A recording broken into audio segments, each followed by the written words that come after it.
ఆదివాసుల హక్కుల కోసం అనునిత్యం పోరాడుతానని అరకు పార్లమెంట్ అభ్యర్థి కొత్తపల్లి గీత పేర్కొన్నారు.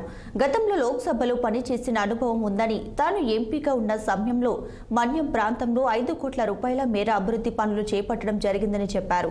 అయితే తనపై ఉన్న నమ్మకంతో అరకు ఎంపీ టికెట్ కేటాయించడం పట్ల ప్రధాని మోడీకి కృతజ్ఞతలు తెలిపారు.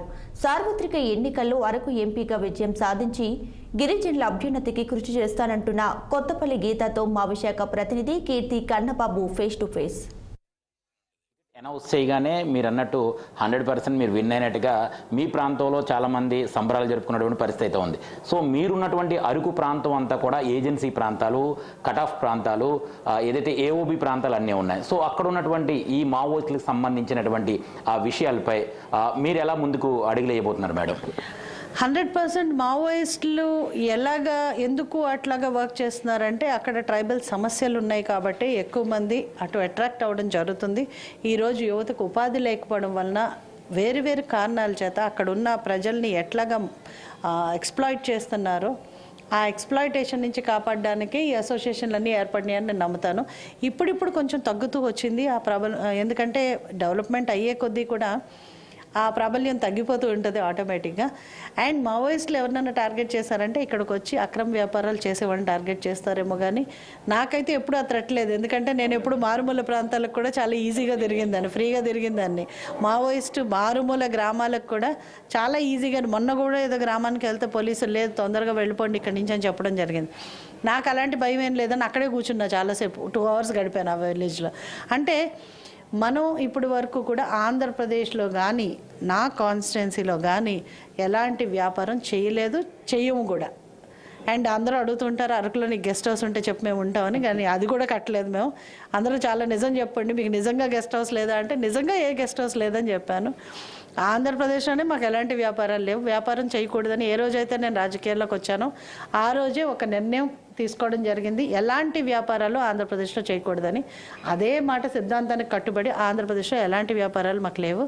సో కేవలం నేను నా మనసు సంకల్పం కోసం, నా మనసుని తృప్తిపరచుకోవడం కోసం, నా తండ్రి గారి ఆశయం మీదట నేను బతుకున్నంతకాలం, నాకు వీలున్నంతకాలం ప్రజాసేవలో గిరిజనులకి పర్టికులర్లీ నా వంతు సేవలు అందించడానికి నేను రెడీ అవుతున్నాను. చివరిగా మేడం, ఏదైతే అరకు ఏరియాలో ఉన్నటువంటి యువత గురించి మేడం ఈ క్వశ్చన్, అరకు ప్రాంతంలో నివసిస్తున్నటువంటి లేదా అక్కడ జీవిస్తున్నటువంటి ఈ యువత కానీ రైతులు కానీ వీళ్ళంతా ఈ మాదక ద్రవ్యాలు ఏవైతే గంజాయి ఏదైతే ఉందో ఆ గంజాయి పంటకి వైపు పండించే వైపు లేదా వ్యాపారులు చూపించే కొంత ప్రెజర్ వల్ల అక్కడ ఉన్నటువంటి చాలామంది గిరిజనులంతా కూడా సో దాని వైపు మళ్ళీ కొంత జైలు జీవితం నడుపుతున్నటువంటి పరిస్థితి ఉంది, లేదా అక్కడ ఉన్నటువంటి పంట వైపు యువత అంతా పాడైపోతున్నటువంటి పరిస్థితి ఉంది.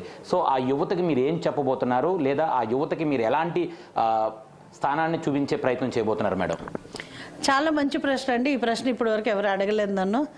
కానీ ఫ్రాంక్లీ స్పీకింగ్ అండి, ఏజెన్సీ ప్రాంతంలో ఈ మాదక ద్రవ్యాలు పండించేది ఎవరు గిరిజనులు కాదు. దాని వెనకాలన్న కింగ్ పిన్లు ఎప్పుడు కూడా బయటికి రారు. కానీ అన్యాయంగా అక్రమంగా గిరిజనులు ఈరోజు చాలామంది జైల్లో మగ్గుతున్న పరిస్థితి మనం చూస్తున్నాం. చాలా బాధాకరమైన విషయం అండి అది. ఎందుకంటే గిరిజనులు స్వయంగా వాళ్ళకి ఎలా తెలుస్తుంది దీని మార్కెట్ ఏంటో ఎలా తెలుస్తుంది, ఎక్కడికి వెళ్ళి అమ్మాలో వాళ్ళకి ఏం తెలుస్తుంది? కేవలం ఇది కొంతమంది పొలిటికల్ అంబిషన్స్ ఉన్నవాళ్ళు, బయట ప్రాంతం నుంచి వచ్చిన వాళ్ళు చేయిస్తున్న ఇది వ్యాపారం వాళ్ళు చేస్తూ వీళ్ళ మీద నెట్టు వేస్తున్న పరిస్థితి చూస్తున్నాం. కాకపోతే మీరు చెప్పినట్టు యువత ఈరోజు మాదక ద్రవ్యాలు వెంట పడ్డం అన్నది చాలా బాధాకరమైన విషయం. ఎందుకంటే రాష్ట్రం అంతా కూడా ఈరోజు గంజాయి ఆంధ్రప్రదేశ్గా మారిపోయిన పరిస్థితి మనం చూస్తున్నాము. అది చాలా బాధాకరం. ఎందుకంటే ఎంప్లాయ్మెంట్ లేదు, సరి అయిన ఎడ్యుకేషనల్ ఎమ్యూనిటీస్ లేవు, ఉన్నా కూడా వాళ్ళని ఏదో రకంగా డిస్కరేజ్ చేసి పొలిటికల్గా యువతని కంప్లీట్గా ఎక్స్ప్లాయిట్ చేయడం జరిగింది. ఈరోజు ఏంటంటే జెండాలు పట్టుకుని తిప్పడం కానీ, రాజకీయంగా వాడుకోవడం కానీ, వాళ్ళకి ఉపాధి లేకుండా అన్ఎంప్లాయ్మెంట్. ఇప్పుడు వాలంటీర్స్ ఉన్నారు. ఆ విషయం గురించి నాకు ఎప్పుడు మాట్లాడినా నాకు బాధ అనిపిస్తుంది. ఎందుకంటే ఒక డిగ్రీ చదివిన పిల్లవాడు లేకపోతే ఒక ఇంజనీరింగ్ చదివిన పిల్లవాడు 5,000కి శ్రమ దోపిడా, అది నా క్వశ్చన్. అంటే 5,000కి ఈ రోజుల్లో ఏమొస్తుంది? ఒక కుటుంబం పోషించుకోగలరా? అంటే ఇప్పుడు వాలంటీర్ వ్యవస్థలో అతను తీసుకుంటున్నారు, పొద్దు నుంచి రాత్రి వరకు అతను కష్టపడుతున్నాడు. రేపు పొద్దున్న ఏదైనా ఉద్యోగానికి వెళ్ళడానికి కూడా అతను చదువుకోవడానికి కానీ అపియర్ అవ్వడానికి కానీ టైం ఎక్కడిది? సాధారణ కూలి కాదండి. ఫ్రాంక్లీ చెప్పాలంటే ఈరోజు ఇంట్లో పని చేయడానికి కూడా ఇంట్లో పనిచేయడానికి కూడా 10,000 తక్కువ నెలకు ఎవరు తీసుకోవట్లేదు. 10,000 మినిమం ఎమ్యూనిటీగా మినిమం వేజెస్గా ఉంది. అలాంటిది ఒక గ్రాడ్యుయేట్కి కూడా శ్రమ దోపిడీ 5,000కి చేస్తుంటే అతను వేరే తప్పుడుదోవ తొక్కడంలో తప్పులేదు. తప్పుదోవ తొక్కుతారు కూడా, ఎందుకంటే 5,000 దేనికి పనికిరాదు. ఏ మినిమం వేజెస్ యాక్ట్ ఉంది అక్కడ?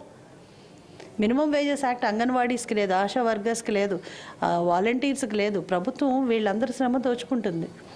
సో ఖచ్చితంగా మినిమం వేజెస్ అప్లై అవ్వాలి, వీళ్ళందరిది శ్రమ దోపిడీ ఆగాలి.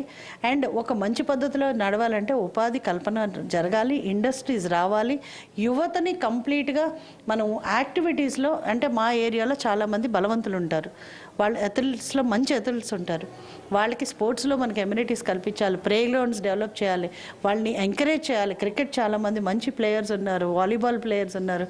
నేను అందుకనే చాలా వరకు వాలీబాల్ కిట్స్, క్రికెట్ కిట్స్ ఇచ్చి వాళ్ళని ఎంకరేజ్ చేయడం జరుగుతుంది. సో యువతకి అది రెండో ప్రథమ అంశం అండి. మా కాన్స్టిట్యున్సీలో చాలా ఇంపార్టెంట్ అంశం ఇది. విమెన్ ట్రాఫికింగ్ హైయెస్ట్ ఉంది. ఈరోజు మహిళల్ని అక్రమంగా తరలిస్తున్నారు అక్కడ. అది చాలా హృదయ విదారకమైన పరిస్థితి ఏర్పడింది. కాబట్టి దీని మీద నేను నా ఫైట్ కొనసాగించాలని చెప్పి నేను భావిస్తున్నాను. చాలామంది ప్రేమ పేరుతో ఇక్కడ ట్రాప్ చేయడం, తీసుకువెళ్ళి ఢిల్లీలో, బాంబేలో అమ్మేయడం.